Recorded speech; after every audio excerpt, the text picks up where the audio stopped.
കുവൈറ്റിലെ വിമാനത്താവളത്തിന് നേരെയുണ്ടായ ആക്രമണത്തിൽ പരിക്കേറ്റവരിൽ 3 മലയാളികളും ഉൾപ്പെടുന്നുണ്ട് എന്നുള്ള വിവരം വരുന്നു. ഒരു പെൺകുട്ടികൾക്കും 2 യുവാക്കൾക്കുമാണ് പരിക്കേറ്റത്. വിമാനത്താവളത്തിലെ ഷോപ്പുകളിൽ ജോലി ചെയ്യുന്നവരായിരുന്നു ഇവർ എന്നുള്ളതാണ് പുറത്തുവരുന്ന വിവരം. റഹീസ് ചേരുകയാണ് വിവരങ്ങൾ നൽകാനായി. റഹീസ്, പരിക്കേറ്റ ആളുകളിൽ 3 പേർ മലയാളികൾ എന്നുള്ളത് ഇപ്പോൾ സ്ഥിരീകരിക്കുകയാണല്ലേ?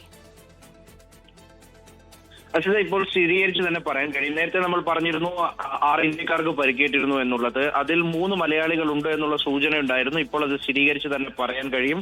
അതായത് കുവൈറ്റ് വിമാനത്താവള ആക്രമണത്തിൽ പരിക്കേറ്റവരിൽ 3 മലയാളികളും ഉൾപ്പെട്ടിരിക്കുന്നു. അതിൽ ഒരു പെൺകുട്ടിക്കും 2 യുവാക്കൾക്കുമാണ് പരിക്കേറ്റിട്ടുള്ളത്.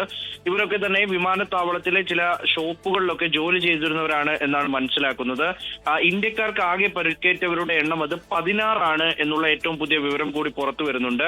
ആകെ പരിക്കേറ്റവരുടെ എണ്ണം 65 ആണ് എന്നാണ് അനൌദ്യോഗികമായി പുറത്തുവരുന്ന വിവരം. 63 എന്ന് ഔദ്യോഗികമായി പറയുന്നുണ്ട്. എന്നാൽ 65 പേർക്ക് പരിക്കേറ്റിട്ടുണ്ട് എന്നാണ് ചില ആശുപത്രികളുടെ കണക്കുകളൊക്കെ പരിശോധിക്കുമ്പോൾ പുറത്തു വരുന്നത്. എന്തായാലും അതിൽ 3 മലയാളികൾ ഉൾപ്പെട്ടിട്ടുണ്ട്. ഈ മലയാളികളുടെ പരിക്ക് അത്രത്തോളം സാരമാണ്. ഇവരുമായി ബന്ധപ്പെട്ട മറ്റ് വിവരങ്ങൾ എന്തെങ്കിലും ലഭ്യമാകുന്നുണ്ടോ റഹീസ്? ഇവരുടെ നാട്ടിലുള്ള കുടുംബങ്ങൾക്കടക്കം ഈ വിവരം അവരെ അറിയിച്ചിട്ടുണ്ടോ? ഇവരുടെ ആരോഗ്യനില എങ്ങനെയാണ്?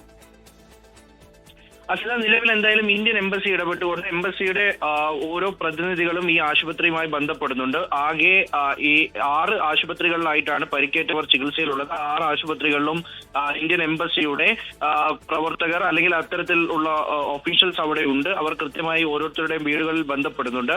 ഇത് നേരത്തെ ഈ മൈനർ ഇഞ്ചുറീസ് പറ്റിയവരുടെ കൂട്ടത്തിൽ പെടുന്നവരാണ് എന്നാണ് മനസ്സിലാക്കുന്നത്. അതിൽ നേരത്തെ നമ്മൾ പറഞ്ഞിരുന്നു 7 പേർക്ക് സാരമായ പരിക്കുണ്ട്. അവർക്കൊക്കെയും അടിയന്തര ശസ്ത്രക്രിയ നടത്തുകയും ചെയ്തിരുന്നു. ഇത് അല്ലാതെ നിസ്സാര പരിക്കുകൾ ഉള്ളവരാണ്. എന്നാലും ആശുപത്രിയിൽ കഴിയുന്നവരുടെ വിവരങ്ങളാണ് പുറത്തു വരുന്നതെന്നാണ് മനസ്സിലാക്കുന്നത്.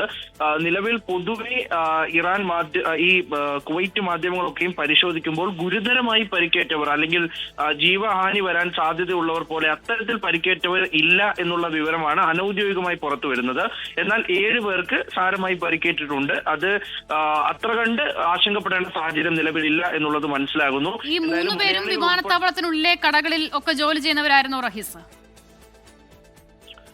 അതെ അച്ഛത, ഈ 3 പേരും വിമാനത്താവളത്തിലെ കടകളിൽ ജോലി ചെയ്യുന്നവരായിരുന്നു. അത്തരത്തിൽ ജോലി ചെയ്യവേ ഈ 1ാം ടെർമിനലിലാണ് ഇവർ ജോലി ചെയ്തിരുന്നത്. അവിടേക്ക് ഈ ഡ്രോൺ അവശിഷ്ടങ്ങൾ വന്ന് പതിച്ച് ഇവരുടെ ശരീരത്തിലടക്കം ഈ കൂർത്ത ഡ്രോണിന്റെ അവശിഷ്ടങ്ങൾ വന്ന് പതിച്ചാണ് ആക്രമണം ഉണ്ടായത് എന്ന് വ്യക്തമാകുന്നുണ്ട്. നമുക്ക് ഇപ്പോൾ ഈ ടെർമിനലിലൊക്കെ ഉണ്ടായ ആ ഒരു ആക്രമണത്തിന്റെ ദൃശ്യങ്ങൾ ഏതാണ്ട് ഔദ്യോഗികമായി ഇപ്പോഴാണ് പുറത്തു വന്നത്. അപ്പോൾ അതിൽ എന്തൊക്കെ തരത്തിൽ എത്ര വലിയ അപകടമായിരുന്നു ഈ ആക്രമണത്തിലൂടെ ഉണ്ടായത് എന്നുള്ളത് നമുക്ക് ആ ദൃശ്യങ്ങളിൽ നിന്ന് വ്യക്തമാകുന്നുണ്ട്. അപ്പോൾ ഈ കൂർത്ത ഒബ്ജക്റ്റുകൾ പലതും വന്ന് പതിച്ചിട്ടുണ്ട്. ഒപ്പം ഈ തകർന്നു വീണ കെട്ടിട അവശിഷ്ടങ്ങൾ അത് പലതും വന്ന് പലരുടെ ശരീരത്തിലും പതിച്ചിട്ടുണ്ട്. അങ്ങനെയാണ് ഈ ഒരു അപകടം 65 പേരെ ബാധിക്കുന്ന നിലയിലേക്കൊക്കെ പോയത്.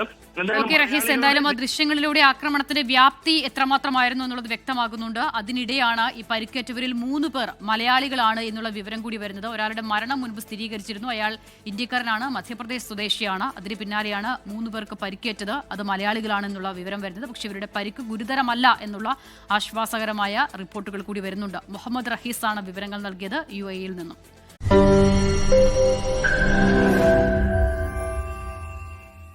ലോകത്തെവിടെയായാലും ഏത് സമയത്തും 24 വാർത്തകളും ഓഗ്മെന്റഡ് റിയാലിറ്റി പാക്കേജുകളും എക്സ്പ്ലെയിനറുകളും വിശദമായി കാണാൻ ഞങ്ങളുടെ YouTube ചാനൽ നിങ്ങൾക്ക് സബ്സ്ക്രൈബ് ചെയ്യാം.